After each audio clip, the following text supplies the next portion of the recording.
Okay. It is finally time, and I am hyper nervous.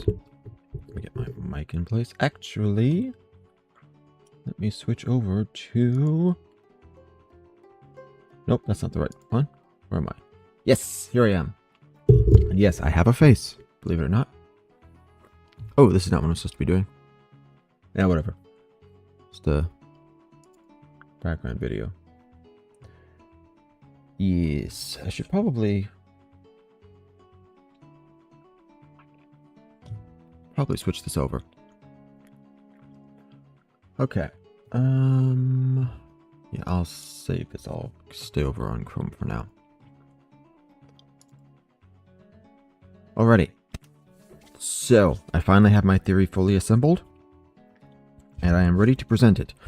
Now, I have tried to script this. I'm not honestly very good at scripting videos and recording them. I do like 1,000 different takes, and I don't like any of them. And if I tried to record this in a formal way, I would end up probably never actually finishing it. However, if I just sit here and talk about it in a more conversational fashion, I can almost certainly get it done in a single sitting. So that's what I'm going to be doing. Now, I will be recording this and I will edit it for a proper YouTube video. So I am going to edit out or cut out the starting and ending sections and probably trim out some of the middle content, any time wasting, but otherwise I will be presenting this as if it was a recorded video. So at some point I'm going to have to switch gears, but yeah, I'm not going to do it in the, like I say, traditional theory fashion where everything is very well paced and very well scripted. I'm just going to say stuff.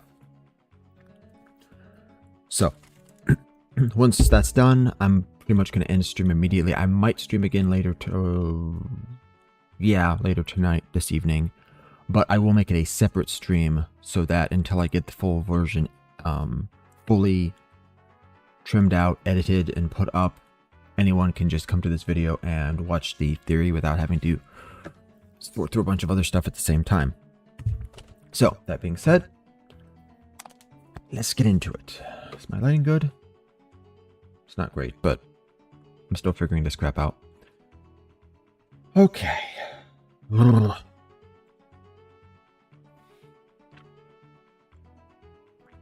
don't have a way to open or close this. Okay, I guess I'm just going to do the thing and we'll go from there.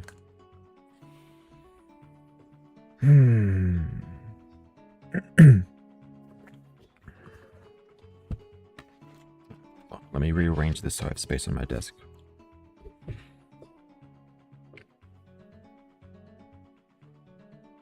Okay. Okay, enough stalling. Let's do this.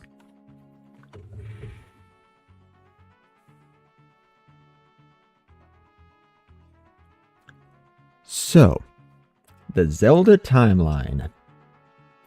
This is one of those controversial parts of the Zelda universe. Nope, I hate that opening. How do I say this? One more. Let's try this again.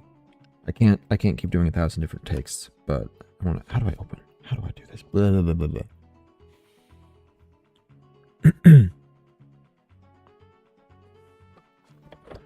So, the Zelda timeline. If you know anything about The Legend of Zelda, you already know how controversial this thing is. If you don't, however,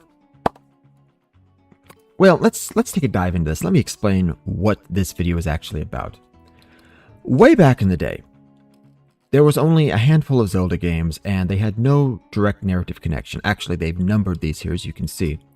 You had the original Legend of Zelda, Adventure of Link, Link to the Past, Link's Awakening, and then they decided to come out with Ocarina of Time as a prequel. Nintendo came out with the Ocarina of Time as a prequel. And at this point, there was no real connection between any of the games. Apparently, these two were connected. 1 and 2, 3 and 4 were connected. Then they made 5 a prequel. And then they made some others. They made Majora's Mask. They made Oracle of Ages and Seasons.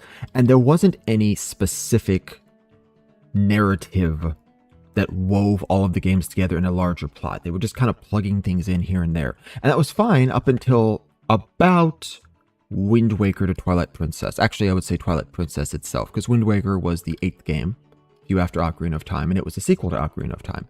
Perfectly acceptable. The problem is Twilight Princess, the 12th game, was also a sequel. But it followed a very, very different timeline and different history following the end of the Ocarina of Time.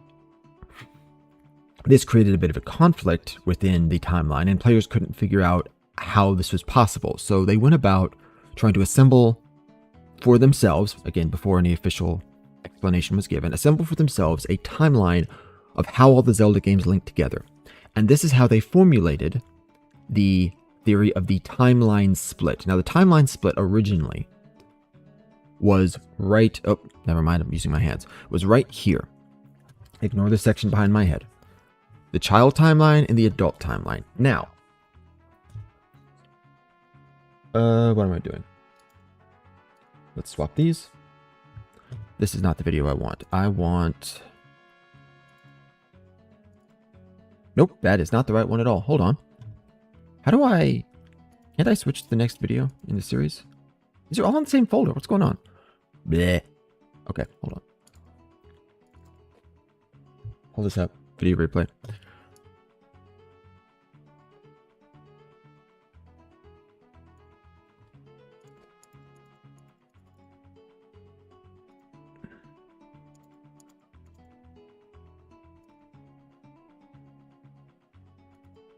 Here we go. Yes, okay. Continuing. At the end of the Ocarina of Time, Zelda uses her magic. Oops, shouldn't have done that. She uses her magic. Okay, let me go back.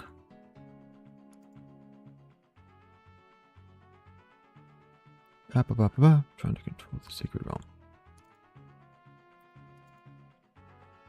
Princess Zelda, at the end of the Ocarina of Time, she sends Link back in time. Now, I'm going to get into the details of what happens with Link in the Ocarina of Time in a little bit to explain why this happens, but essentially, Link starts out the game as a child. When he pulls the Master Sword from the pedestal in the Temple of Time, he's transported 7 years into the future. At the end, he is sent back in time by Zelda, not just to that point, but actually to a point before he drew the sword out, to a point before any of these events happened. And he's able to prevent all the events that happened in the Ocarina of Time, or at least in the future Ocarina of Time. And then, essentially, that creates a split where you have the timeline with the adult, where Ganon conquers Hyrule and then is defeated, and then you have the timeline as a child, where all those events are prevented. Simple, straightforward, it makes sense, and it's explained through the use of the timeline, or through the time travel element that Zelda implements. Now, this was perfect. The fans were happy with this. It made sense. Everything was coherent. Then, Nintendo came out with Skyward Sword. Hold on. What was the last game before Skyward Sword? The Spirit Tracks. Oh, they did some sequels to Wind Waker. I see. Nintendo came out with Skyward Sword, and that same year they also released the Hyrule Historia. This is, I believe, taken directly from the Hyrule Historia. This is on the wiki page. And this is their official timeline. And they included what the fans had come up with. They included the fans' timeline with the timeline split. But you'll notice there's something else over here. There's a third branch to the timeline. The hero is defeated. This creates a problem. This creates a lot of problems. Aside from it being weird and the fans not liking it, well, I suppose the reason the fans didn't like it was because of the problems it created. As I said before, timelines C and D over here make sense because we have the time travel element. We have one timeline. Zelda sends Link back in time, thus changing history, thus creating a split in the timeline and explaining how they both exist. Makes perfect sense. This, however, this gets into the multiverse.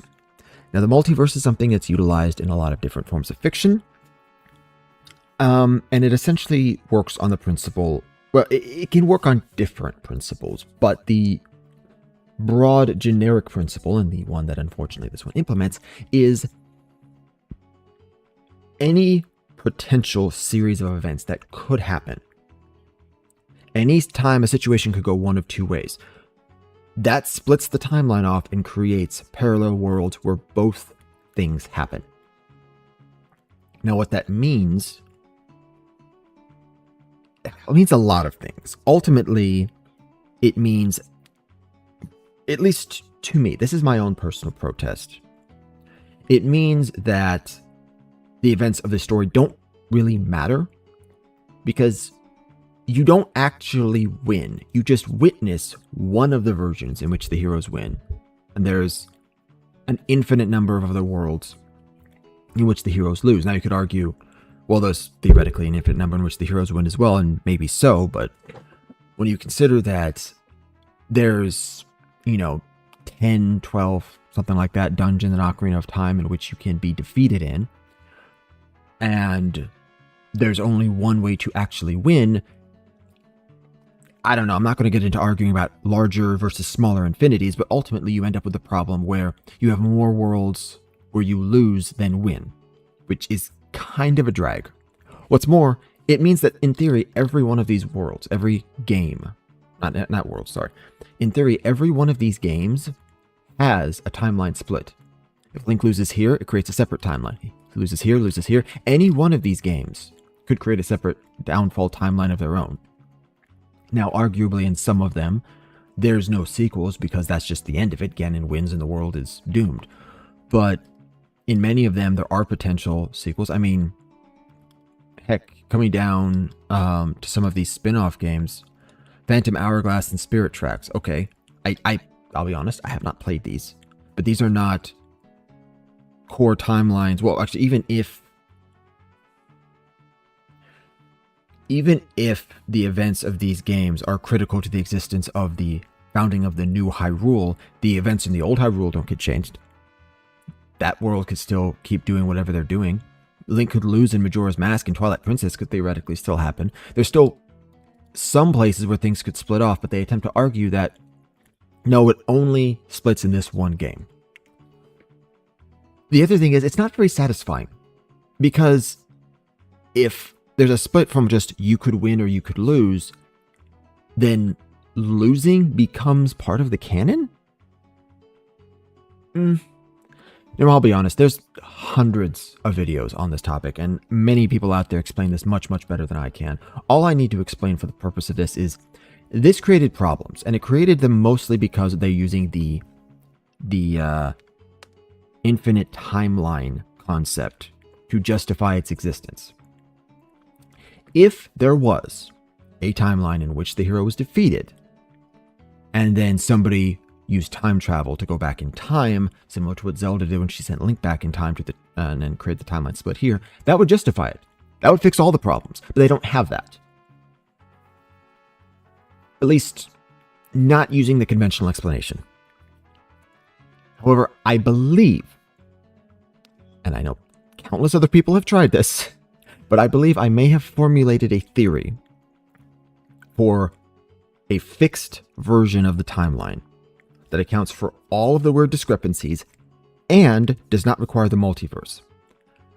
And I've done it without changing any of the events in this overall timeline. It has technically created a new series of events, but these events do not contradict any of what we see in the games. Now, this is important because a lot of times when people make these videos talking about how they fix the Zelda timeline, what they end up doing is they usually cut out the downfall timeline. That's what they call this. The hero is defeated. It's referred to as the downfall timeline. They cut out the downfall timeline and then rearrange the order of all the games. And I just got to be honest with you, there's no way Nintendo is ever going to accept that.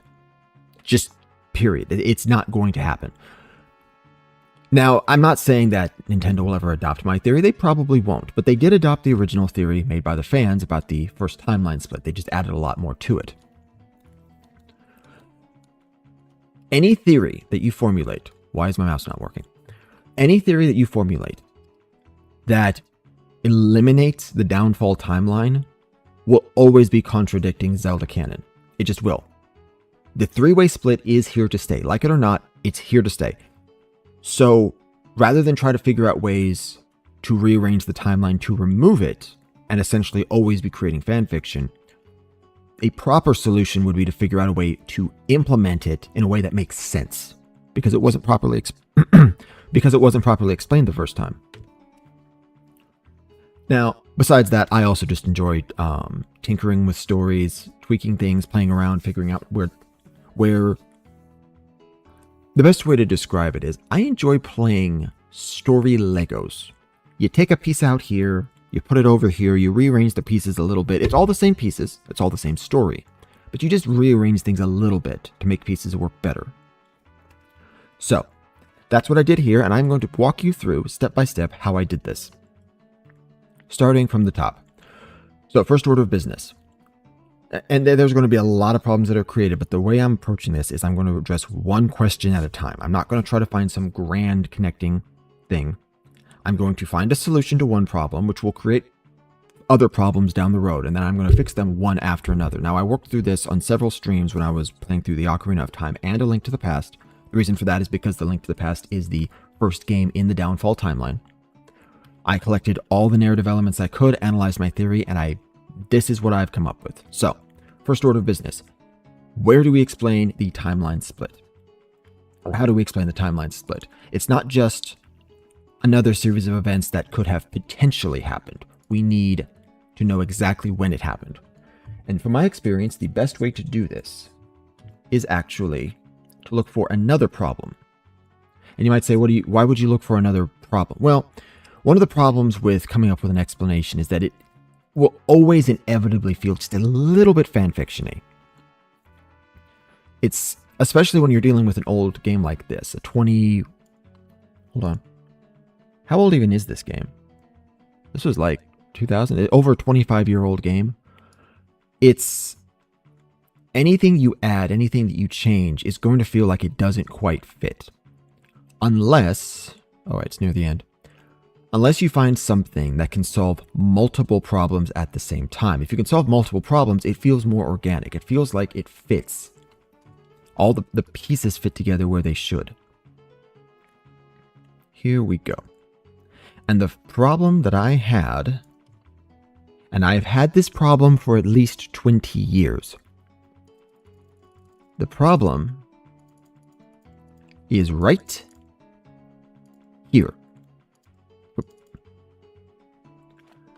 In the Temple of Time, you open the door of time, you walk in, you draw the sword, and then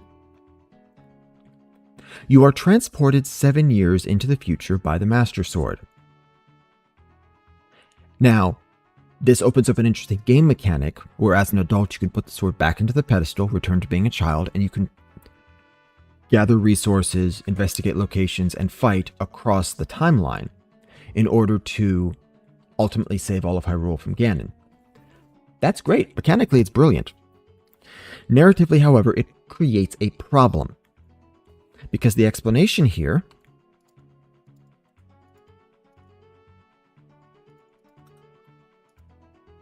hold on, let me find it.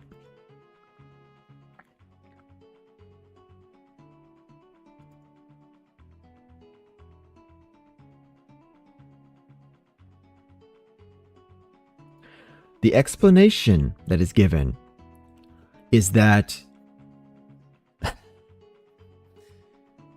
well, I'll let you read it yourself, actually. Only one worthy of the title of Hero of Time may pull it from the pedestal of time. Link was the hero of time. He collected the 3 sacred gems. He opened the door. He pulled it from the pedestal. Perfect. He's the hero of time. Except he was too young to be the hero of time. Having passed all of the tests, he was deemed too young. Sorry, Link. You're not tall enough to ride this ride. You gotta wait 7 years to save the world. 7 years that Ganon used to conquer Hyrule. This right here. I should probably have my camera on the other side so I can actually point at this. This thing right here. This is the reason why Ganon was able to conquer Hyrule. Because it wouldn't let him just draw the sword and fight Ganon then. No, no, no, no, no. We've got to send him forward 7 years in time and create the very crisis he has to save us from. For 20 years, I have despised this whole situation because it makes no sense. Like, it is a completely arbitrary explanation. And it was always a plot hole for me. And now, ironically, I think it may be the solution to our problems, because we are looking for a point in history, specifically at a point within Ocarina of Time, in which events were changed. Now, this is why I say it has to be within Ocarina of Time. If you're assuming that time travel is the reason for the third timeline, then you're assuming that it was using the mechanics of the other time travel. The only people we've seen use time travel were the good guys.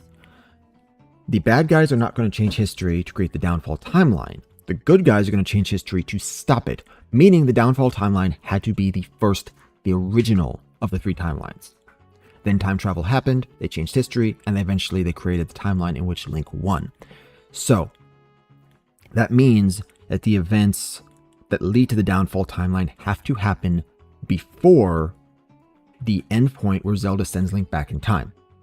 So, before the end of Ocarina of Time, but time travel was not accessible until at least this point in the game. So it has to be somewhere from the point Link opened the door of time to the point where Zelda sends him back in time at the end. So, in those points, we only encounter 2 major time travel discrepancies. The second one is the Song of Storms. The Song of Storms is a song that Link learns from the guy in the it's not the water wheel, what was my thinking? Windmill. Song of Storms is a song that Link learns from a guy in the windmill. The guy in the windmill learned this song 7 years ago when it was played by child Link. Please note, at the point in the game where you learned the song, those events have not happened. You take the song that you just learned from that guy, you go back in time, you play it in the windmill, thus teaching it to him, and thus allowing him to teach it to you. It is a bootstrap paradox. I'm not touching that.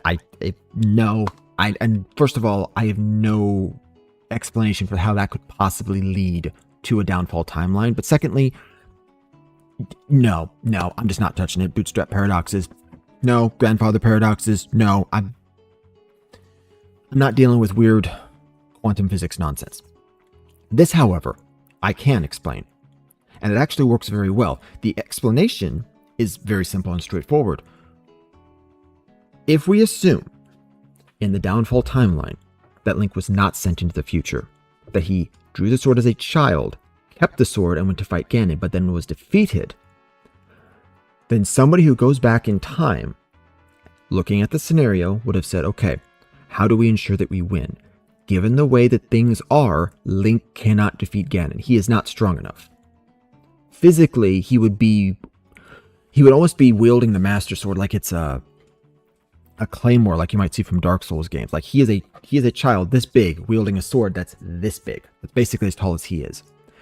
He can't wield that effectively. He has to be an adult. But they can't just magically age him up instantly, just snap their fingers and make him an adult. And they also can't delay what Ganon's doing. So they say, okay, we will trap him here for 7 years, or possibly not even for a specific span of time. It may be that they reached a point in which they said, okay, he has to be released or otherwise Hyrule is doomed. They kept him as long as possible. I'll get into why I think that in a minute, but they keep him in the Sacred Realm. He ages up. Now he's old enough to wield the sword properly. Now he can go defeat Ganon. Perfect.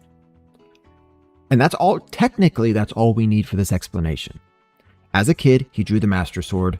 He fought Ganon. He lost. Someone used the Ocarina of Time, went back in time, and then set these events in motion. That's all you need to explain the existence of the downfall timeline. However, there are still a few problems. Now, I'm not going to properly pull this up. Oh. That's interesting. Is that video not? Okay. Let me pull up. Zelda timeline. Here we go. Nope. Too many ads. Get off my screen. Okay. Oracle. No. Ocarina of Time. Here we go.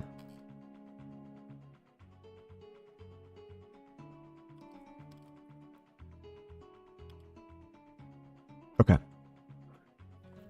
So I'm just going to read this out, and it will explain the problems. So the first problem that arises is, according to the original Hyrule Historia, I'm going to pull up exact quotes for this just so we have it. In the Fallen Hero timeline, or the Downfall timeline, it says the Downfall timeline is an alternate timeline in which Ganon actually defeats the legendary hero of time in battle. The quote that is given: Ganondorf the Thief obtained the Triforce of Power and managed to get his hands on Princess Zelda. The hero of time, Link, challenged him in a battle that would determine Hyrule's very existence and lost. So, fighting for the fate of Hyrule is all well and good. However, it does create a bit of a, narratively speaking. How do I say this? Let me try that again. So they fight for the fate of Hyrule. There's no issue there, right? That's all perfectly acceptable. The problem is that implies something more than just, well, first of all, it says he did acquire the Triforce of Power, and it implies that they are fighting for the Triforce, meaning all three Triforce pieces had to be accounted for. Link, Zelda, and Ganondorf all had to have separate pieces, and they had to be fighting for who would ultimately gain total control over the Triforce. Now, this is a fairly easy thing to solve in terms of the acquisition of the pieces, because canonically, in the game events that we know, when Link is transported into the future, the act of drawing the Master Sword opened the door to the Sacred Realm where the Triforce rested. Ganon went in there, and I can pull this up from the... should I do that? Yeah. No, it's not. It's just a little bit of extra time. Ganon went in there, touched the Triforce, and they caused it to split into 3 separate pieces, representing power, wisdom, and courage. Being one who was craving power, he kept the Triforce of Power, but the other 2 pieces went to Link and Zelda. Triforce of Courage went to Link, the Triforce of Wisdom went to Zelda. And if you're watching this and you have no idea why those are the 3 things, the backstory is fairly simple. In the ancient days, at the very beginning of Hyrule, it was supposedly created by 3 goddesses who they crafted the land and created the life in Hyrule. They literally created the world itself. These 3 goddesses represented the forces of power, wisdom, and courage. So when they left, and they left the Triforce behind, this force also possessed the qualities of these 3 goddesses. And it is said that whoever manages to acquire all 3 pieces will gain the power to govern all. And I will actually pull that up on here. I'm going to say it's this one. Oh, that was perfect.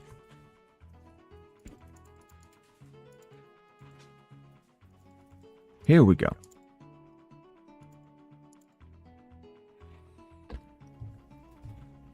The Triforce, the sacred triangle. It is a balance that weighs the 3 forces: power, wisdom, and courage. If the heart of the one who holds the sacred triangle has all 3 forces in balance, that one will gain the true force to govern all. Ganon was attempting to obtain this power when he canonically entered the Sacred Realm to touch the Triforce. But if that one's heart is not in balance, the Triforce will separate into 3 parts: power, wisdom, and courage, representing the 3 goddesses that created Hyrule. Only one part will remain for the one who touched the Triforce, the part representing the force that one most believes in. Ganon was seeking to acquire power, therefore he acquired the Triforce of Power. If that one seeks the true force, that one must acquire the other 2 lost parts. Those 2 parts will be held within others chosen by destiny, who will bear the Triforce mark on the backs of their hands. Now, I'm not going to go through the rest of that. Simply put, Link acquires the Triforce of Courage, Zelda acquires the Triforce of Wisdom. Link, originally, and we know this because we can see it in the dialogue at the beginning of the game, and I'm going to pull this up because I want to highlight it. I don't hear anybody else talking about this. Link. Oh, come on.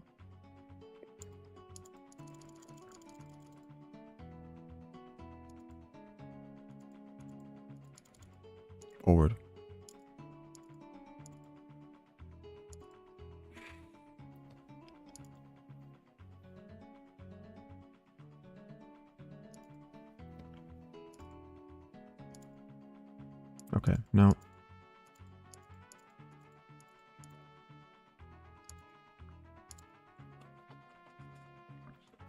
Now, the original plan, because of course Link did not know that he was going to be locked inside the Sacred Realm for 7 years, the original plan was to open the Door of Time, go into the Sacred Realm, and acquire the Triforce. This is literally the plan that was given to him by Princess Zelda.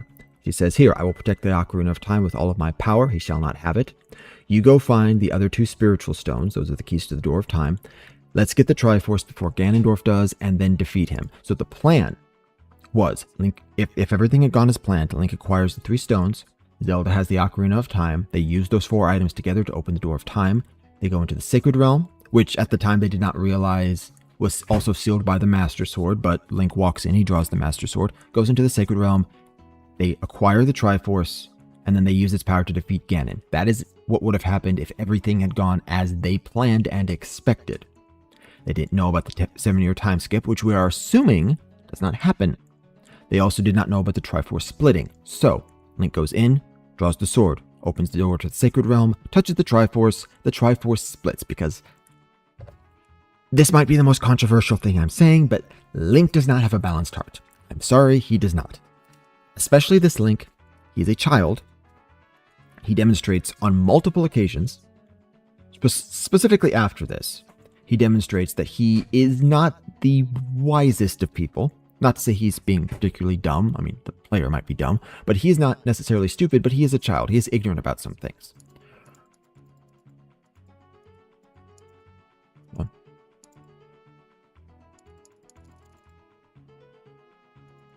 Oh, that was actually it.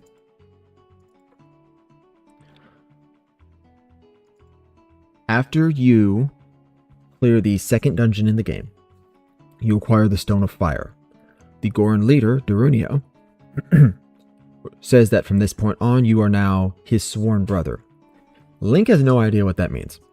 He has no context for any of this. He doesn't care. He's just trying to get the 3 stones in order to open the door.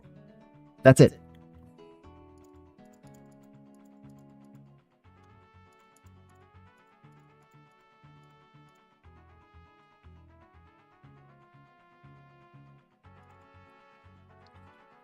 Later on, we have Princess Ruto. She gives you the spiritual stone of water, the Zora stone, which she states right here, it's essentially an engagement ring. Following after this,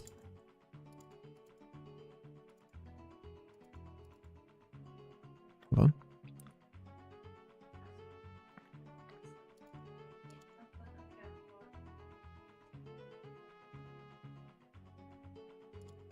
Oh, shoot. I immediately really cut that off.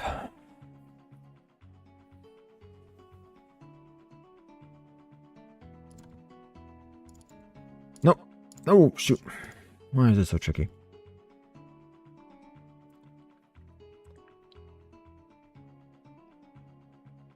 I should have paused when I was playing. There. It then gives Link's thoughts about this, or her most precious possession. You don't know what she's talking about. Link is clueless about these things. He's just collecting the stones and trying to go save the world. Link is not the wisest person. Like I said, he's not an idiot, but he definitely isn't at the level of where Zelda is at, considering the fate of Hyrule. Like, he's like, give me a sword, let me beat the bad guys. He's also not necessarily one who possesses the personal quality of power. He acquires power as he fights and as he progresses through the game and gets stronger, yes, but he doesn't seek power. He just picks up a sword and goes to fight. He gains power naturally through that process, but he doesn't seek to govern all. Because if you think about it, the true force to govern all requires that you have to want to govern all. That is the desire for the acquisition of power. You have to know the right way to govern. That is the wisdom. And you have to be able to always make the right decision despite what it could potentially cost you. That's courage. If you possess all 3 of those, you can be a true and proper ruler. That is why someone must have a balanced heart. They have to seek power, not for the sake of ruling over others, but for the sake of using that power for good. That's not Link. Link is not a king. He doesn't want to be a king. Nor do I think he should be. He's the hero. That's the role he plays. I don't know whether or not Zelda's heart is in balance. Possibly some of the kings of Hyrule were in balance, but we don't see any examples of them, so that's pure speculation. But I know for certain both Link and Ganon have this in common. If either of them touch the Triforce, it will split. So with that in mind, you just have to follow the natural course of events. If Link draws the sword and goes in, things are going to turn out exactly the same. And because they weren't anticipating it, Link is not going to have seen it coming, and he's going to be caught off guard. So Ganon now has one of the pieces of the Triforce, and Link and Ganon can fight for the fate of the world, fight over the Triforce pieces. Ganon wins, he acquires the whole Triforce, downfall timeline. Perfect, right? No, we still got some problems. And I'm going to say right now, very simply, I do not have an explanation, an explicit explanation, for how Ganon gets his hands on Princess Zelda. Presumably, at some point, she has to come back while she is still a child for this to work, and she gets captured by Ganon. I have some thoughts on it, but I don't have an explicit explanation. The best thing, well, okay, I'll get into what I think is the most likely explanation later, but that is, I will admit, a hole in my theory, but only one of maybe a couple problems that I haven't yet solved. Now we need to focus on the next issue that arises, which is, again, reading from the wiki, as a last resort, Ganondorf ultimately takes Link's Triforce of Courage and Zelda's Triforce of Wisdom, thus gaining the power of the complete Triforce. As a last resort, the Seven Sages, led by Princess Zelda, again, she has to be there, seal Ganon and the Triforce within the corrupted Sacred Realm, now the Dark World. The problem we have to explain now is, how did the Sages do that if they haven't been awakened yet? Now, I came up with two theories for this. I'll give you my initial theory, which I don't think is the correct one, but I want to explain the process of how I worked through this. Link has to awaken the Sages. If he opens the door, Ganon gets the Triforce. Rei-Aru, we know. Rei-Aru, the Sage of Light, who Link was talking to at the, yes, he was the one he was talking to who was telling him why he was transported 7 years in the future.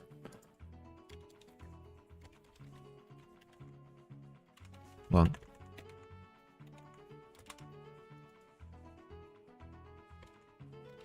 Nope, come on.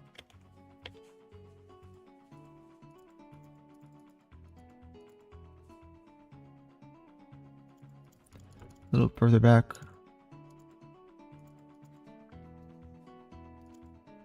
So this dude, Rei-Aru, was one of these seven sages. He is the only sage that is awakened active when you initially awaken as an adult.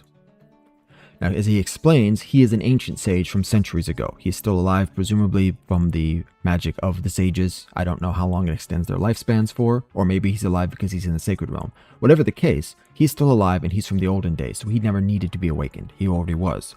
The other five require you to go through the 5 temples throughout Hyrule, defeat the monsters, and wake them up. Now, here is an interesting thing to consider. Throughout the game, each temple has 2 things that point to them being... Well, okay. How's this? Throughout the games, each of the temples has been modified by Ganon. We know they have been modified because in each of the temples, we see a series of blocks. Second. Let's do this one. Is this the same? Oh, yes, it is. Okay. Forest temple. No. Oh, that's right. I was repeating events. Okay. Hold on.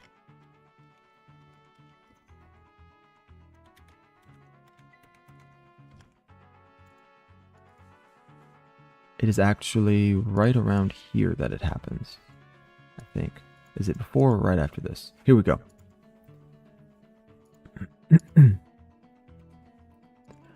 In each of the temples, there are these blocks that you see. They have a symbol on it, which, I mean, it's a crescent with a star. Putting real-world references aside, this is the symbol of the Gerudo.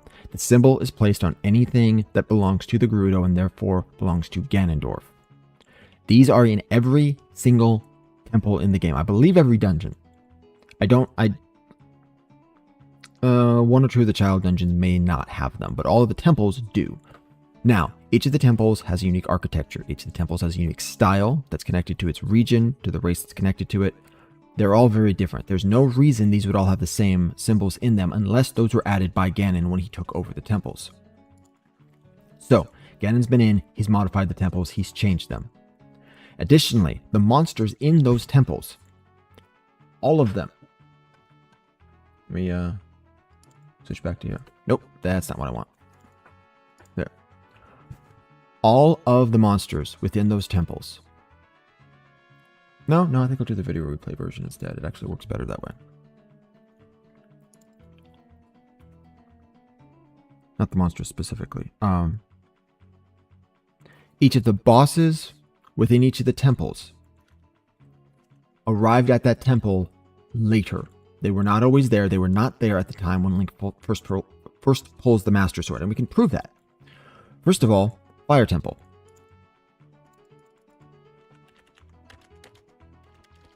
Now let me go back to the beginning. Okay, I have the red tunic. It has to be before I get the red tunic. Here we go.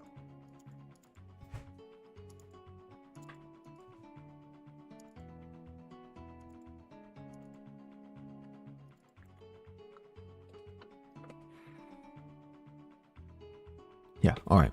So this is the location. So this is the explanation that's given to us by one of the Gorons. By one of the only Gorons left after the rest have been captured. The dragon that you fight in the Fire Temple. It is said that there was a long ago there was an evil dragon living in the mountain. It was incredibly scary. It ate Gorons. Key point, it ate Gorons. And then a Goron hero destroyed it with the Megaton Hammer, the weapon that you acquire in the Fire Dungeon. Now, it is also explained right here. Everybody was taken to the Fire Temple by Ganon's people while his dad was out. Ganondorf's followers came and took them away. All of them will be eaten by the dragon. Why were they not already eaten if the dragon was not a recent addition? This is why I said what I said before, that I believe Link was awoken at this time because he had to be. Because I think at this point, Ganon was ramping up his attacks on the people of Hyrule. He was pulling out monsters like the Ancient Fire Dragon. He was freezing over Zora's domain. I'll get to that in a moment. In each of these situations, things were escalating to the point where Hyrule was right on the brink of destruction. Link had to be awoken at that point. Otherwise, everyone was doomed. So, the dragon was awoken very recently. Now, another boss is even more obvious. In fact, everybody already knows this one.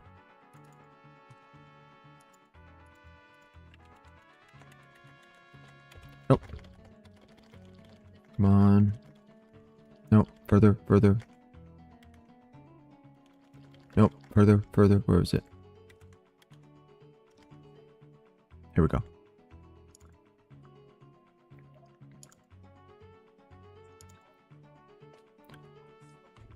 In Kakariko, outside the Shadow Temple, you actually witness the moment when the Shadow Temple boss is released. It literally happens after you clear the Water Temple, which is the temple right before it. Now, it's an invisible monster, so throws you aside, but you can see the shadow emerging from this thing in just a moment. Bongo Bongo, which is the name of this creature, it's a silly name, but this thing is released right in front of your eyes. This thing wasn't even free at the time that you were released from your stasis in the Sacred Realm. So that's two of the dungeon bosses that were both very recent additions, which further adds to the theory that Link was released because this was the time he had to be released in order to save Hyrule. Come on, where is it?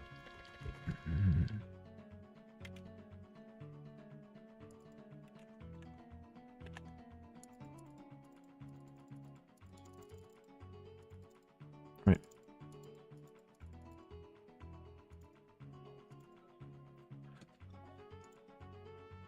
Now, for the water temple. Leading up to the water temple, you were told that the Zoras were frozen in ice. With one exception, the Zoras are now sealed under a thick ice sheet. The exception is the Zora princess, Ruto, and then she went to the water temple. Now, we saw Ruto earlier. We saw her when she gave the spiritual stone to Link. We encounter her again at this point in the game. I need to skip ahead much further. Hold on. Nope. It's fairly early on that we meet her.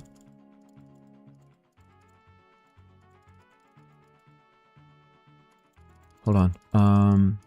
There we go.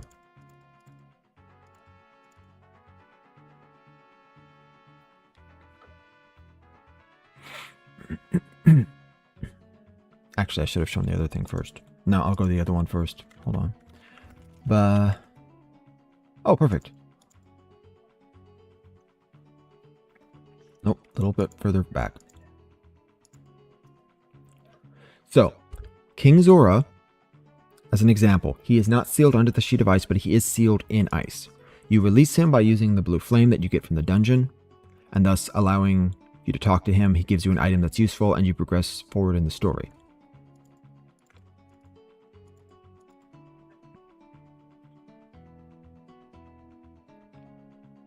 When you wake him up, he says, "Oh, I've come back to life," which implies he was not conscious for any of the time he was frozen. He was essentially in a state of suspended animation. If that's the case, there's no reason to assume that he would be aging during that time. And the same is true for the other Zoras, which we have no reason to assume that it's not. I know it's red ice versus blue ice, or white ice, I guess. But there's no reason to assume that the ice functions any differently here than there. If they're all frozen in suspended animation, none of them are going to be aging.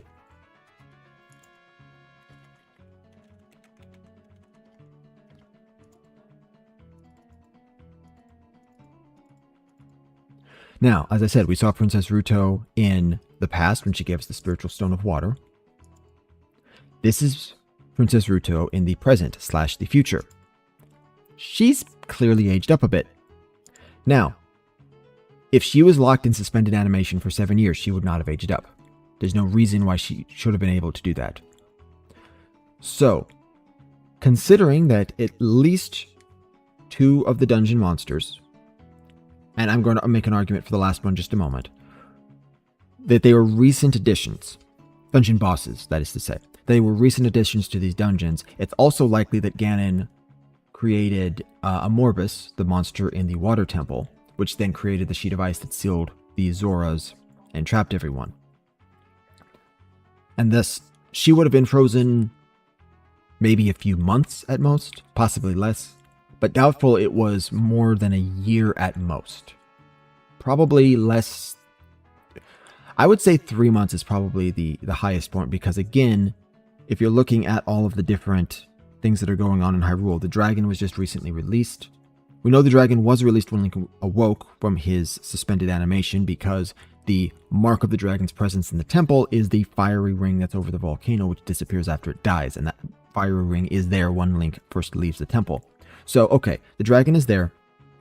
Probably a Morbus is there as well. I mean, all of Lake Hylia is already drained, and the Zora's domain is frozen over. But we do know that the Gorons hadn't been eaten yet. So these two were probably added around the same time. Honestly, less than a month is the highest likelihood that I can think of. Again, I can't prove this, but it's reasonable speculation given all the facts we have. That would mean 3 out of the 5 monsters are confirmed to be recent additions.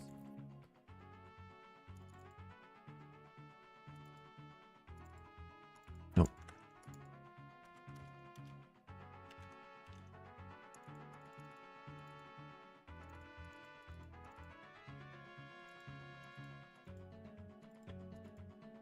Here we go. Finally, we have Phantom Ganon. Now, after you defeat Phantom Ganon, you have a brief conversation with Ganondorf himself. He does a little bit of snark, says you're gaining a little bit of skill, but you're basically trying to taunt you, saying you're too weak. However, he does say something explicit up here. He says that he refers to this phantom as a useless creation and then banishes it. What a worthless creation that ghost was. I'll banish it to the gap between dimensions. So, now, I don't know how you create a ghost. The best speculation that I have is that he took a ghost that was already existent and used its power and essentially gave it new powers to function as a phantom duplicate. Or it wasn't a literal ghost, it was just a monster and he just called it a ghost. Whatever the case, he created it. That means it did not exist at the time that Link was a child. He theoretically could have created it right after that, immediately, and sent it to the Forest Temple, but there's no reason to assume he did that, especially when he was trying to conquer Hyrule in the meantime. Besides that,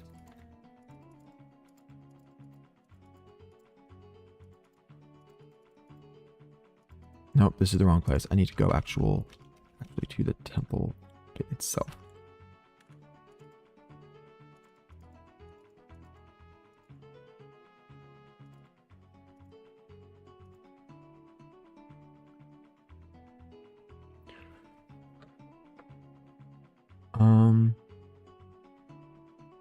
No. It was Sheik. It was the conversation with Sheik that led to that.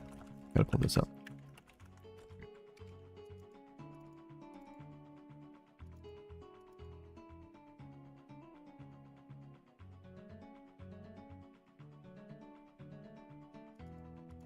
No?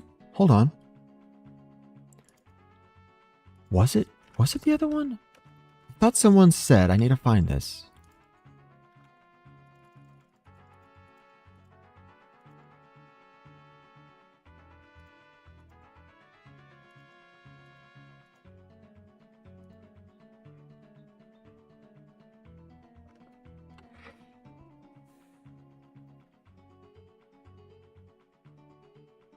Do I talk to him again afterward?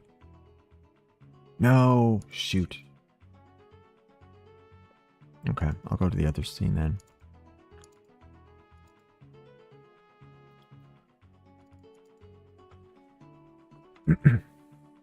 So, regarding the Forest Temple. Saria is at the Forest Temple. She has gone into the temple at the time where you arrive as an adult.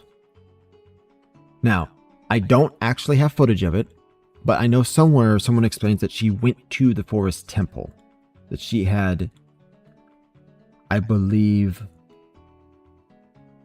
it might have been actually from Saria's song, but I believe it was explained somewhere that she went to the Forest Temple to try to purge it of evil. Unless she was there for the last 7 years, again, that would not make sense. It would have to have been a recent addition. The boss addition to the temple would have had to be recent. And given the fact that all of these other bosses are being added at the same time, it stands to reason that Ganon was probably putting these guardians in each of the temples, just one after another, in order to do whatever thing they're doing. At the very least, it means that whatever the evil energy from the Forest Temple was, it got bad enough, recently enough, that it finally caused Saria to go into the temple. Because if it had been, like, she would have done this clearly years before this. She had 7 years to do this, and she didn't do it until just now. The only explanation is that something changed. Again, this isn't proof, it's speculation, but it's reasonable speculation given what we know. Confirmed 2 of the bosses are recent. The third one is almost definitely recent, and the last one is reasonably so, especially considering the other 3. The other 3 are kind of what confirm that. If it was just the facts about the Forest Temple, wouldn't be enough to prove anything, but given the pattern of the others, it's probably true. So that's 4 of the 5 bosses that do not exist. The temples have not been altered, they are clear. Link can simply go to each of the temples, awaken the sage, and be done with it. It's not going to be an hour, 2 hour long dungeon. You're just going to walk in, go to the end point, and say, okay, wake up, you're here. So most of the journey he has to do as an adult, he doesn't have to do as a child. This does leave one problem, which is the issue with the Spirit Temple, the last of the 5.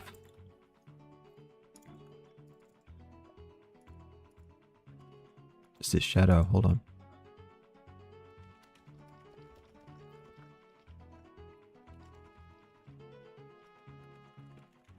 Okay, you come back as a child. Nope. Oh yes, you do come back as a child. That's true.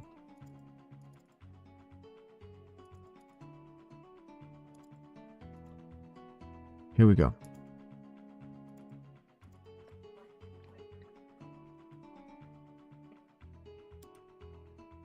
In the Spirit Temple, you come in and you meet Nibiru, the Sage of Spirit.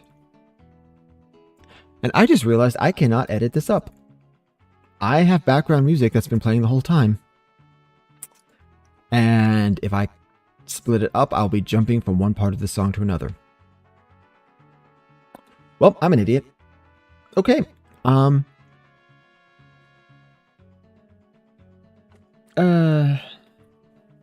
That's embarrassing. I really don't want to re-record this whole thing.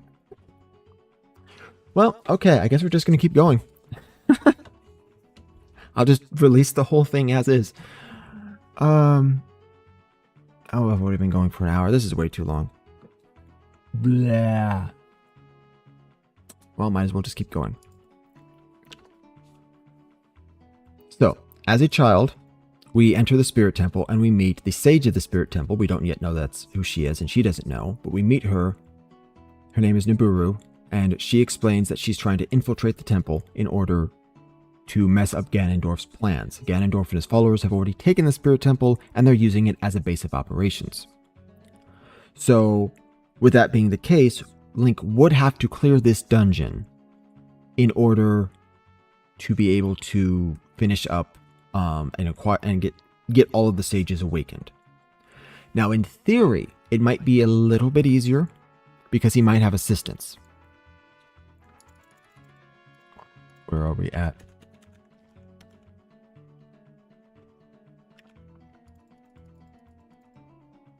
Oh.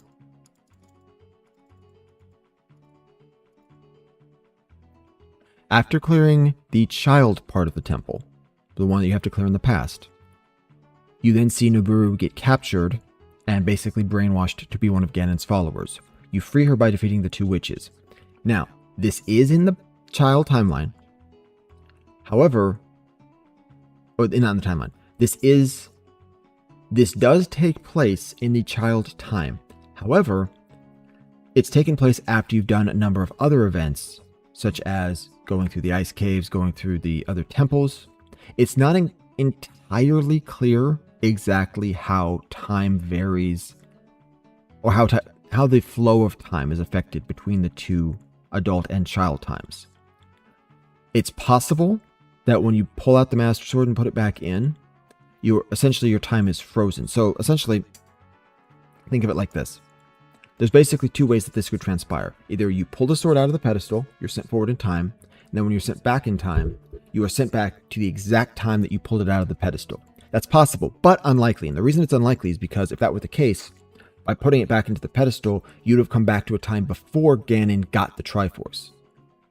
Because literally, if you're talking instantaneous, there's no way he could have walked through the door, gotten to the Triforce, and acquired it. Meaning, the more likely explanation is that you pick up the sword, you're transported forward in time, you progress several days, and then when you're transported back, you're transported back to a point in time that is however many days after you drew the sword, based on how much time has passed as an adult. So if you draw the sword, 3 days pass in the future, you go back, you're 3 days in the past, essentially. That is the much more likely explanation, because otherwise, there's no way that Ganon would have otherwise, there's no way Ganon would have been able to acquire the Triforce at all. As soon as the door opens, it immediately closes again. Because again, instantaneous transport. So, with that in mind, you've spent probably a few weeks now, based on the day-night cycle of the game, you spent at least a few weeks saving Hyrule. So this is not the moment Link drew the sword from the pedestal. This is like a month after, because this is near the end of the game. So that would mean if you came here, or if you drew the sword, fight Ganon, I say I fight Ganon, not for the final battle, but you initially have a fight and then you have to run off. You run to each of the temples. You clear these temples like that very quickly because there's no monsters in them. It's less than a week, so several weeks before this at the very least. So it's feasible that she does not get captured. The item that you require just before this, the silver gauntlets, which you acquire at the end of the child part of the temple, which are needed to enter the adult part of the temple, can be given to Nibiru. She uses them, and the two of you clear the temple together.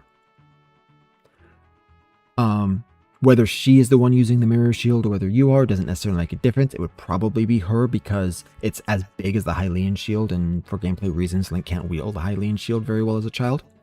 So most likely, she would be using both of the artifacts, assisting Link, while he just, slashes them up with a Master Sword.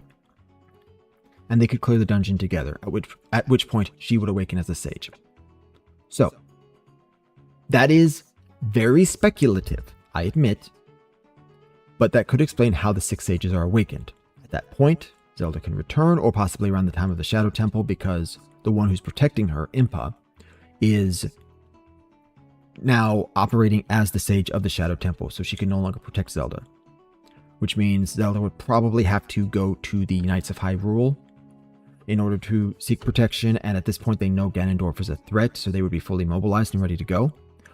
Also, that fits into things a little bit later on I'm going to get into about the Knights of Hyrule and why that's relevant, but that comes in when it comes to Link to the Past era.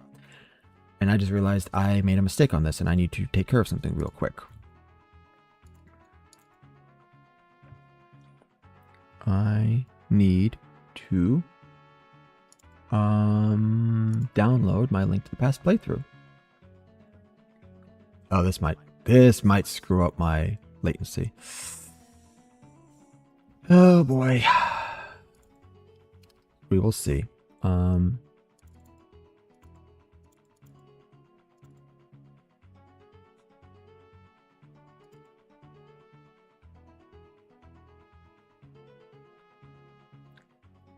Yeah, that was a big mistake on my part. I'm going to pause my main theory because I don't know if there's going to be glitches here.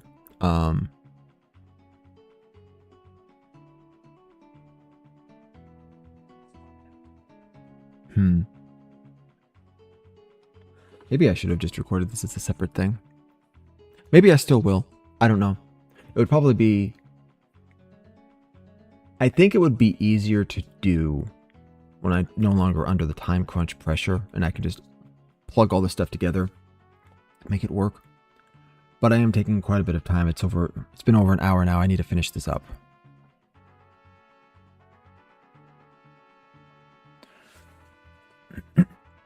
If you're watching this as a VOD, you want to skip at least 5 minutes into the future because this is going to take a minute. Assuming that this doesn't crash the whole recording.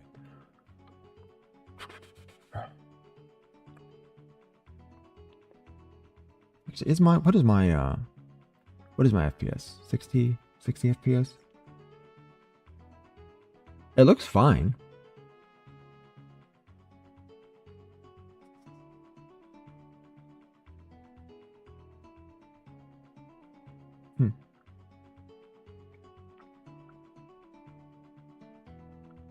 Okay, so change of plans. Let's just go in. Let's just make the thing happen. Close that. Let that download. And then go back to this. Okay.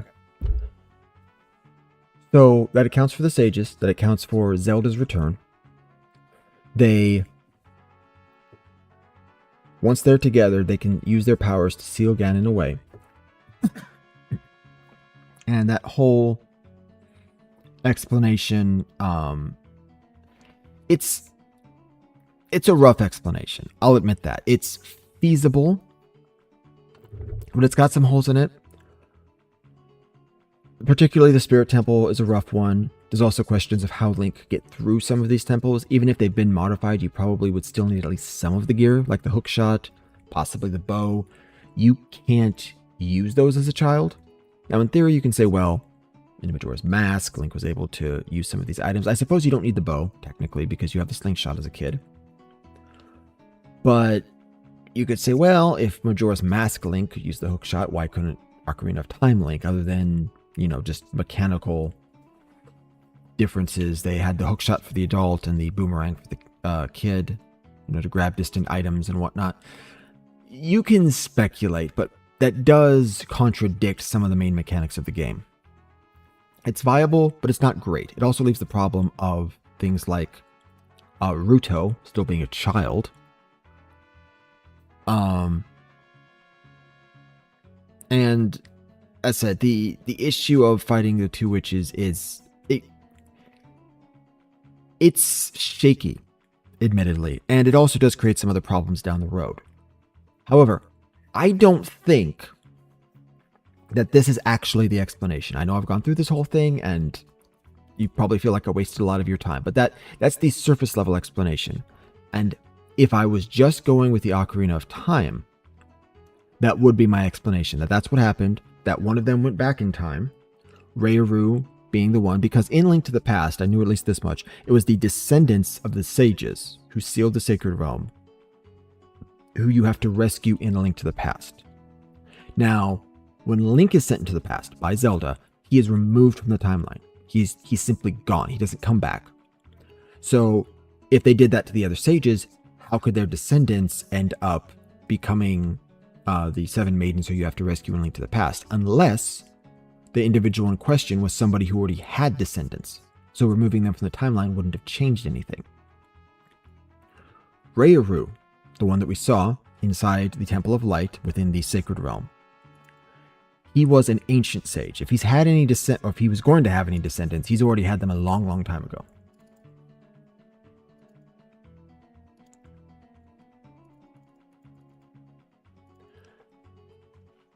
So it stands to reason, especially considering he's the one you see here, he's the one who is watching over you when you awaken, it stands to reason he would be the one sent back. Now this applies regardless of the explanation of the other sages, but the general idea here is Link touches the Triforce, it splits, he goes to awaken each of the sages. The first four are easy. Well, actually, the first one is already awakened. The next four are easy. He has to work with Nibiru to clear the last temple, awaken her. Then he goes after Ganon, but he's not strong enough. He doesn't have the equipment. He doesn't have the physical strength, which there are no experience points or levels in Zelda games like there are in RPGs. However, the closest thing we have to that is heart containers. Every time you beat a boss, you get a new heart container. There's also heart pieces that are found throughout the land that come from exploring, doing little side quests, helping people out. And all of that can theoretically be all of that can essentially be compared to gaining experience as a warrior, as a hero, as an explorer. All of these things make Link better. Even if they don't necessarily make him physically stronger, they add to his overall knowledge and skill set. So, with the limited number of hearts he would have, which by the way, I actually counted them up, it's, I believe 11 is the max you can have as a child, if you assume you clear the Spirit Temple, and you acquire, it's 10 hearts as a child without the Spirit Temple, 11 with, and that's only half of what your max is, so it's significantly less than what Adult Link would have. Also, Adult Link can acquire something that will cut damage in half, which Child Link cannot acquire, because it's only available in the future. So you have half the health and you're taking twice the damage. Yeah, between that, not having all your equipment, the awkward use of the Master Sword, because you're going to be a kid wielding a sword that's too big for you, it's very, very likely that Link would lose in that scenario. After that, one of the sages, and it's explained at the end, that any... Oh, no, it's not explicitly stated, I will say this. Zelda says at the end, she can use her power as a sage to send you back in time with the Ocarina.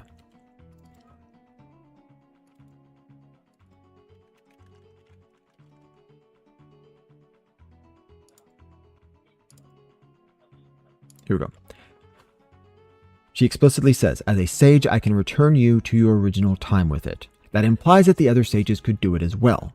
So any of the sages could theoretically do this. Could they send themselves back in time? Unknown. But if at least 2 sages are alive, you don't even need to worry about that. And given that they've succeeded in sealing Ganon away, it's presumed that at least 2 of them are alive. So you send Rayuru back in time because you don't have to worry about keeping him in the timeline. That explains how his descendants survived, because his descendants have probably... If he's an ancient sage, realistically, his descendants have probably already lived and died through several generations. His immediate family is already long gone. So he goes back in time. He then alters events, locking Link in stasis. How he alters the events, that's up in the air. Most likely, he would have gone back to a time before Link pulled the Master Sword from the pedestal and did something to cause it to do that. It's also possible that he went back to the moment Link did pull the Master Sword and just acted in the moment. Mechanically, though, there's no explanation for why that happens other than the Master Sword locked Link away for 7 years in the Sacred Realm. There's no mechanics that we can learn about and utilize to explain this process, so this is speculation. It's fairly easy speculation to make, because the Master Sword is not used for time travel in any other situation, so whatever mechanic it uses is only used here, meaning it had to be something that was added, probably an element of the Temple of Time itself, the fact it was contained within the temple. So, again, speculation, but it's a fairly easy jump to make. And then from that we see the events of the game. Link plays through, he fights and defeats Ganon, we get the second timeline split, everything works normally. Great. Now, I'm actually going to say, though, my explanation for the sages is wrong. And the reason it is wrong is because of A Link to the Past. Hold on. Where are the 7 maidens? Here we go.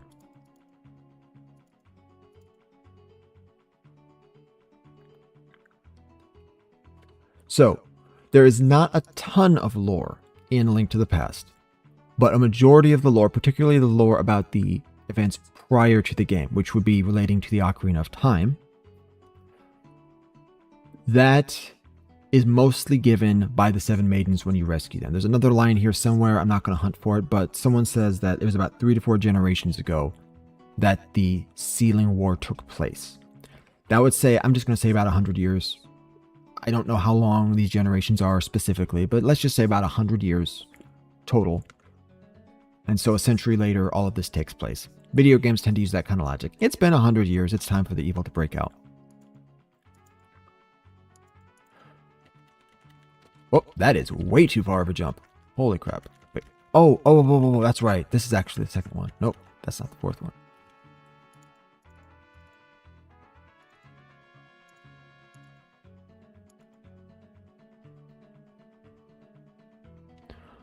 This is not the one. That's why it was hidden in the Golden Land. Only a select few knew of its location. At some point, that knowledge was lost. The person who rediscovered that knowledge. Now, it is stated in A Link to the Past that the knowledge of where the Triforce was lost, and then it was rediscovered by Ganon. We see that as not the case in the Ocarina of Time. Clearly, people do know where it is. However, with 100 years passing and people forgetting the previous events, it's likely history has been skewed by just people's reimaginings of what happened, and they don't know specifically what took place other than kind of just the general pattern of things happening. Realistically, the only people who would actually know what happened and how Ganon got access to the Triforce would be Link, Zelda, and the sages. So it makes sense that they would not know in this time.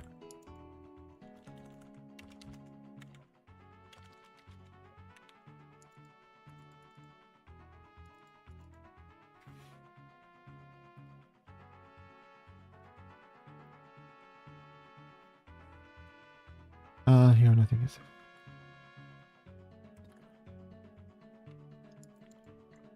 Now, there are a few interesting problems that are created by looking at the dialogue in this game. It is stated that only a person of the Knights of Hyrule who protected the royalty of Hylia can become the hero.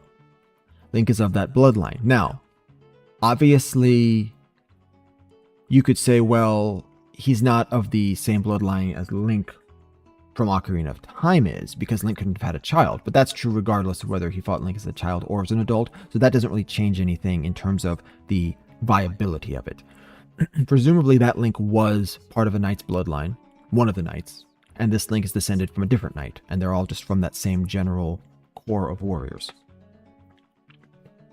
But the reason why he has to be descended from the bloodline of the knights, they don't say that it's specifically for this reason, but it's kind of implied that it's for that reason. The reason he has to be descended from their bloodline is because they actually fought in the war at the end to seal Ganon away. Hold on. As the wise men sealed the way to the dark world, the Knights of Hyrule defended them from the attacks of evil monsters. I heard that the Knights of Hyrule were nearly wiped out in that battle. You are perhaps the last one to carry on the bloodline of the Knights. If you look at Hyrule in the adult time, in Ocarina of Time, the Knights are gone. They have already been wiped out completely by Ganon, but he presumably wiped them out during his initial conquest. If this is true, if this... Hold on. Oh. If this right here is correct, then there's no way that the Sealing War could have happened in the future. It had to have happened during the child Link's time. We see, and you can look at this yourself, the Knights of Hyrule, even though Zelda stated that it was just before Link pulled the Master Sword from the pedestal, Ganondorf attacked the castle of Hyrule, he ambushed them, and they surrendered. The Knights are still there. You can go to the castle after that time and see that the Knights are still present. So there's no reason... Whatever happened, presumably, I would say, in order to reconcile this, and this is just Ocarina of Time canon, I'm not adding my own stuff yet. In order to reconcile this, most likely what happened was that the king was killed, Zelda disappeared, Ganon took whatever he wanted from the castle and then left, and they're trying to rally to figure out what the heck to do. Without someone to follow, specifically royalty, they had no leader, and so they eventually were scattered and overcome by Ganon's forces when he did his full and proper invasion after acquiring the Triforce, and then they were wiped out. Now, it says they were almost wiped out in that battle, so they would have had to rally in order to protect the sages. This would suggest, additionally, and this is part of my speculation about how Zelda, not how, but why Zelda returned, and why she was under the care of the Knights. Because they would have rallied to protect her, and they would have rallied to protect the sages, especially if she was one of them and they were sealing Ganon away. Additionally, they need royalty to protect. So it stands to reason that she could say, hey, we need more than just these sages. We need more than just Link, because he's clearly not at the point he can do all this himself. Her quality is wisdom. She knows this. So she says, I'm going to come back. I'm going to go to the Knights. I'm going to go to the castle, rally all the soldiers, tell them what's happening, and they're all going to join together and help Link, and we're going to defeat Ganondorf. Obviously, that doesn't happen, but it is a viable reason for why she would return. Now, you could say, well, she has to return because Impa's one of the sages. I don't think Impa's one of the sages, though. As weird as that is. You're probably thinking, wait, what the heck are you talking about? Hear me out. In A Link to the Past, I've shown you the images of several of the maidens. Every one of these maidens...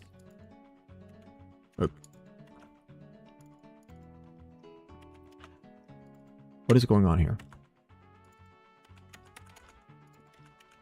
Here we go. Yes.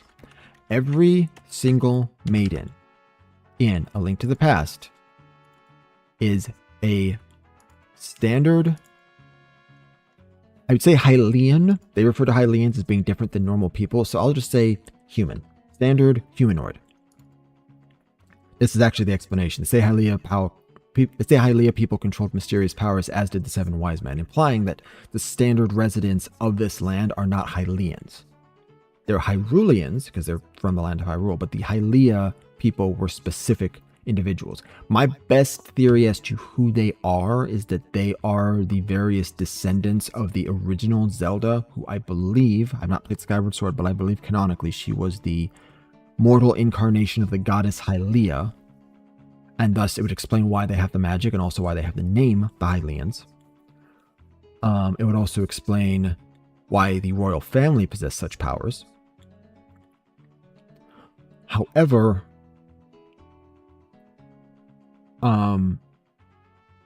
what? I'm losing track of things. However, the issue that I have with this, which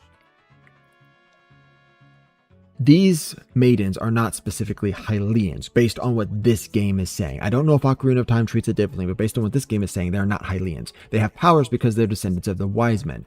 Here's the problem with the wise men, though. As you see, all of these are standard Hyruleans, maybe Hylians, but there is no Zora, there is no Goron, there is no Kokiri, there might be a Gerudo. Actually, they might have just intermarried with Hyruleans, and now they're, indistinguishable.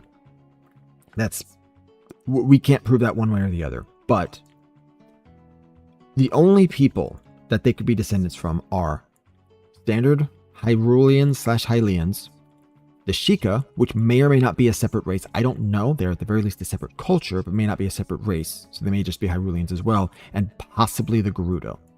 If that's the case, these 7 maidens could not be the descendants of the 7 sages from Ocarina of Time canonically. There are no Gorons in A Link to the Past anywhere. There's no Kokiri anywhere. There are Zoras, but they've been turned into weird monstrous creatures, probably by Ganon's magic. But none of them are the maidens. So, the only viable explanation is that you have the 7 sages who are all standard Hyruleans. Just normal, conventional, look the same as Link Hyruleans. But how does that make any sense? Obviously, we know who the sages are in Ocarina of Time. We awaken them, right? No.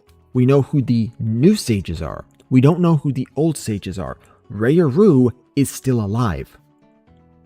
But he is still alive 7 years after Link drew the sword. What happened in those 7 years? We don't know if the other sages were also still alive. All 6 of the sages, aside from Zelda, could have, in theory, still been alive in the Sacred Realm along with Rayaru. The other thing is, this could explain why Ganon did not infest those temples with his monsters and his bosses and all of that until near the end of that 7-year mark. They could have actively been fighting him, possibly from inside the temples themselves. So he goes through and he's fighting a war not to beat the armies of Hyrule, because he overpowered them in the initial fight before he even got the Triforce. He is not challenged by normal soldiers. But people with the magic of the temples, of the sages, they could try to hold him off. So he spends 7 years not conquering and fighting against armies. He spends 7 years fighting and killing the original sages in each of the temples. And the only one left is the Temple of Light. So if we go by that theory, when Link initially pulls the Master Sword, all of the sages are still going to be there. And so all of these girls would have been descended from the original ancient sages and not from the new ones. Now, at that point, the question about who went back in time could be any of them, because again, they're all in the same situation as Rayaru. Rayaru is the most likely one, however, because the Temple of Light is linked to the Temple of Time, and so he would have been the one to watch over Link for those 7 years if this was the plan they formulated. We're going to send someone back in time, make sure Link can grow up, make sure he can fight and defeat Ganon. We need somebody to watch over him. Rayaru is the most logical option. And most likely what would have happened had he not awoken was that Ganon would have taken all of his forces after clearing and conquering all the other temples and done a full invasion of the Sacred Realm to take the Temple of Light as well. So at that point, if they had invaded the Temple of Light, which is where the Chamber of Sages was located, they would have found Link in suspended animation and killed him. So he would have had to have been pulled out before that happened. So the last of the other 5 sages gets killed. And in order for this to work, there is a little bit of questionable speculation about this because Ganon was already using the Spirit Temple as his base of operations. Was the Sage of the Spirit Temple already killed? If that's the case, you would still have to awaken Nabooru. Now that's just fine because Nabooru looks just like a Hylian. Like I said, theoretically, one of these maidens could be a Gerudo. We don't know. Visibly, they're pretty much indistinguishable. And especially with the sprites, there's no indication. These are all exactly the same size, but they should be different heights, different, facial features, but we don't get any of that with this level of graphics, so we just have to speculate. It's possible the sage lived and was surviving inside of the sacred realm in the temple of Sage, or in the chamber of sages, along with the others. It's possible they were in the spirit temple and they were killed. Either way, we've already explained how Nibiru could potentially help to defeat Twinrova and then proceed to become the new sage. However, I don't believe Twinrova was actually defeated. And the reason for that, if we go back to the timeline. Hold on. Nope, that's not a thing. Hold on, I went to the wrong point. I made a mistake. I'll cut that out later.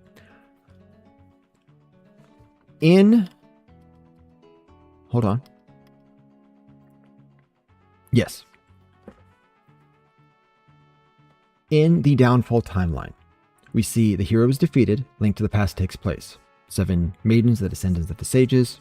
They help you defeat Ganon, Link's Awakening, and then Oracle of Seasons and Oracle of Ages. In the 2 Oracle games, one of the major bosses is Twinrova. Now, you do not see this unless you play both games, because they have a link feature where you play one, you finish it, you get a code, you then take it to the other game, you play that game. And once you've completed both, you'll get a special moment where I believe you fight Twinrova, defeat her, and then you fight a resurrected Ganon.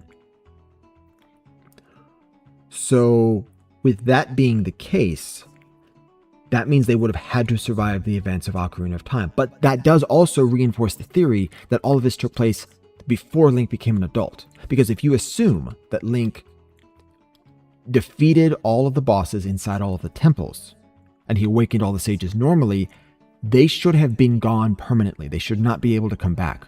The only way for them to be there is if they were never killed, which means that Link never defeated them in the first place. If that was the case, then that sage would have to be alive. They would have to survive, like I said, probably inside the Chamber of Sages, and Nibiru never needed to be awakened in the first place. So, with all of that being said, the final form of this theory comes together as follows. Link goes through and acquires the 3 sacred stones. He acquires the Ocarina of Time that Zelda leaves behind when she flees. He goes in, opens the door of time, acquires the Master Sword, draws it from its pedestal. In the process, he opens the door to the Sacred Realm. He enters the door, he finds the Triforce and touches it. This causes the Triforce to split and its parts go to the 3 recipients as it does in the standard canon. Ganon gets power, Link gets courage, Zelda gets wisdom. In the process, he also meets the sages. Now, I would say that he probably would have met the sages after touching the Triforce, because if he had not, then they probably would have warned him that touching it would potentially split it up and give its pieces to someone else. In addition to that, if Ganon had to go into the Chamber of Sages to get the Triforce, he could have been fought back by the sages with their magic. So it's unlikely that they were there to hold him back. So Link probably entered a part of the Sacred Realm that was not the Temple of Light itself. So he goes in, he touches the Triforce, it splits. Once he realizes that he made a mistake, the sages say, okay, we can help you. You have to defeat Ganondorf and essentially reacquire the part of the Triforce that you just lost. At that time, something would have to happen to bring Zelda back. This is a hole in the theory. I don't have an explanation for it. But something would have to happen to cause Zelda to come back and rally the Knights of Hyrule. Because she has to be there in order for Ganon to get the Triforce of Wisdom from her. So this has to happen before the fight against before Link's fight against Ganon in the past. Possibly Link went to find Zelda and tell her what went wrong, and so they rally together and they change their plans, and that causes her to come back. But at any rate, she gets captured by Ganon. Link goes after Ganon. They fight. Link loses. The 2 of the Triforce pieces are taken. Zelda survives. Presumably she's not a threat to Ganon at this point, or at least he thinks she's not. And then the sages, together with her, do what they do to seal the Sacred Realm, lock Ganon and the Triforce away. At that point, there is a battle in which Ganon's minions are trying to kill them, and the Knights of Hyrule defend them, rallying behind protecting the princess and her fellow sages. That leads to them almost being wiped out. Their descendants, the few descendants that they have to carry on their bloodline, one of them eventually becomes the hero in Link to the Past, who we are playing as right here. And thus the events go forward as per normal. That accounts for all of the weird discrepancies. It fits the timeline better than the original one because it does explain why all of the maidens are Hyrulean in appearance, not Zora, Goron, etc. It also explains why Twin Rova is around in Oracle of Ages and Seasons. And all the pieces just come together and fit better. And as a bonus, and it's not on this timeline specifically, but as a bonus, it also explains Breath of the Wild. Now, Breath of the Wild, that's its own controversy. I'm going to keep this simple because this is an hour and a half long and I want this video to end soon. When people asked what timeline Breath of the Wild was set in, because it's set about 10,000 years in the future, they said essentially the three timelines came and merged back together, reformed into one timeline, and then that's where all the Breath of the Wild and Tears of the Kingdom takes place. That does not make sense at all if we're assuming an infinite multiverse with a timeline split, because there's no reason to think that this could merge back with the other ones, potentially the other two. And in this case, actually, we can explain it, because if we assume that all of the time travel happened using the Ocarina of Time, then all of the timeline splits were dependent on the existence of the Ocarina of Time. Now, we encounter the Ocarina in several other locations. We see it in Link to the Past, we see it in Link's Awakening. I don't know, I haven't played all of these games, so I don't know where else the Ocarina appears. I could probably pull it up in the wiki. Actually, you know what, can I? Yeah, Ocarina. Let's see. Link to the Past. Whoops. Link to the Past. Link's Awakening. BS, The Legend of Zelda? What? What is that? What is BS, The Legend of Zelda? Okay, whatever. Other appearances. Oh wait, okay, hold on. Canonical appearances. Link to the Past is the flute. Four Swords. Link's Awakening. Okay, so those are the only other canon times we see it. Fair enough. But if the Ocarina of Time is what's holding it together, and it has to be the Ocarina because we've seen in, I believe it is Twilight Princess, that the Temple of Time was destroyed. We've also seen that the Master Sword is only used for time travel in the context of the Ocarina of Time game. Therefore, it would not be linked to the Master Sword. Presumably, the Master Sword's abilities are linked to the temple as well, so it only can happen when the temple exists. Once the temple is destroyed, the only thing left is the Ocarina. So that has to be the connecting element here. But if the Ocarina's magic is sustaining the three timelines and keeping them separate, at some point, once the Ocarina is destroyed, possibly in one of the timelines, possibly in all three, pure speculation, doesn't matter for the sake of this. All that matters is that the Ocarina is destroyed or its magic fades. Once it fades, the effect that's keeping the timeline separate also fades and they re-merge back into one. Now, this is rather interesting because in Breath of the Wild, there's a location called Hyrule Plateau. Hyrule Plateau is told to us that it is the place where Hyrule was first founded, but we don't see this plateau in any other game. What we do see there, however, is a temple that is arguably fairly similar to the Temple of Time. But we've also seen the Temple of Time was wiped out ages ago. So what is this? What are we looking at? This is my theory. Can't prove this, don't have any solid evidence for it. I doubt we'll ever have any solid evidence for it. I believe that all of the elements of Hyrule were taken from the different timelines and the different worlds that were created from those timelines. So you get the watery/jungle area, which is probably the Wind Waker timeline. It was said at the end of the game, not the end of the game, it was said at one point that over centuries of time, Hyrule could be restored by the trees that Link was planting around. As the trees spread, they would like pull soil up from deep underground or deep under the ocean and make the islands larger and larger over time. I know that's not how real science works, but that was more or less how it was explained. I need to replay Wind Waker, probably on stream at some point. But if that's the case, then eventually Hyrule would return, but it would be extremely thick with vegetation. So that would probably be the Faron region. The other two could be either one. I would say most likely, because Death Mountain plays such a major role in Link to the Past, Link Between Worlds. It even exists in The Legend of Zelda and Adventure of Link. Most likely, the Death Mountain region comes from that timeline, but this is all just pure speculation on my part. I don't know. However, Hyrule Plateau, it's interesting when you look at it. On that plateau, you have a forest. You have a lake, you have a mountain, you have a field area. They're all fairly small, but they all exist. My theory is that Hyrule Plateau itself was the one part of Hyrule that came from the era of the Ocarina of Time. It was literally pulled through time, the area in and around the original Temple of Time, when, you know, all of the events of the time travel took place.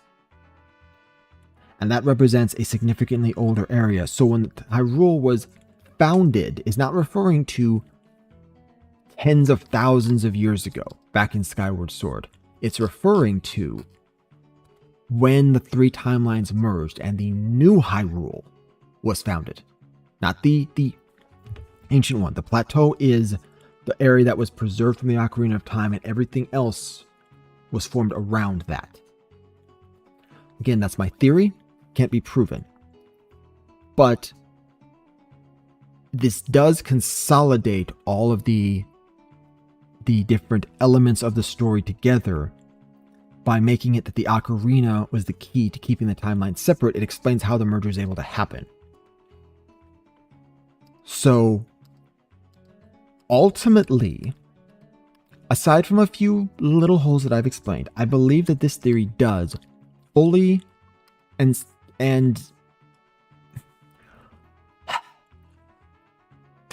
once you get to the summary of it, obviously there was a lot of steps and a lot of different little bits and pieces that had to be picked apart. But once you get to the full summary of it, it explains how all the pieces fit, and it does so without requiring changes to the timeline. Because all it does is add events to Ocarina of Time that are never seen but could still theoretically exist within the Ocarina of Time, because they would take place, essentially, this entire theory, as far as we the viewers are concerned, would take place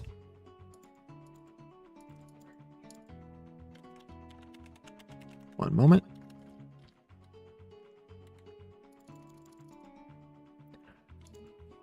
Everything that I'm describing takes place between the moments of right here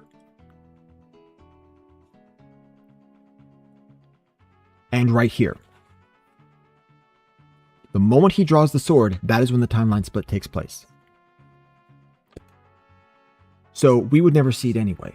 So this does not require any changes to Ocarina of Time. It does not require any changes to the overall timeline flow and the larger Zelda lore. That means it fits with official canon, but does so in a way that makes more sense than whatever the heck they were doing here the first time. And that's it. That's my entire theory. That took way longer than I expected. I'm almost definitely going to have to re-record this on my own time. Do things much more succinctly, cut out all the fat. Can't do that here because I was having music playing in the background like an idiot, but it is what it is. And yeah, that's the whole story. Hold on. So, the original timeline does work. You have to stretch things a bit. You have to speculate a whole lot, but it does work. You don't have to remove the downfall timeline, and you don't have to remove the merger. You just have to play a lot of Legos with it and rearrange all the parts to make it work. I'm sure if anyone does see this, any Zelda fans, and they start talking about it, which I don't know, I currently don't have an audience. I hope that at some point somebody sees this and decides to comment on it. If you do have any additional thoughts about either solutions to some of the problems that have arisen or additional flaws that I've overlooked, additional critical errors that need fixing, feel free to let me know. And that's basically it. That's my Zelda theory. I have some additional theories coming for other games. This is kind of what I like to do. Just mess around with plots and say, how do you fix the things that are messed up? I'm wanting to work on one for Final Fantasy VIII in the future. I'm going to switch to ending stream. Oh, I don't exist. Hold on. Add source. My computer recently futzed up and I had to get it fixed. I had to change out some of the hardware and it messed up my camera setup. So I had to remove the camera from all of my scenes and then add it back in. And I haven't added it to all of them yet. So not that I use it in most streams. Anyway, so going forward, I'm going to be making some more theories about some other games. The next one in line is actually not so much of a theory about how to rewrite a game as it is speculation about the original writing of the game. It's going to be about Final Fantasy VII. That will probably be my next stream. If not, it will be the one right after that. And I think that's it for me. Thank you for watching. If you, like I said, have any comments, any thoughts about this, please give them to me.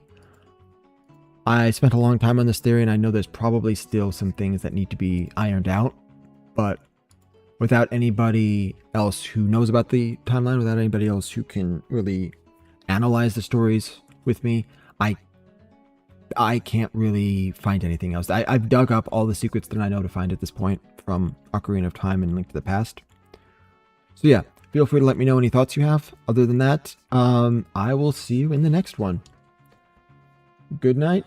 Or, no, it's not night yet, but have a good day. God bless.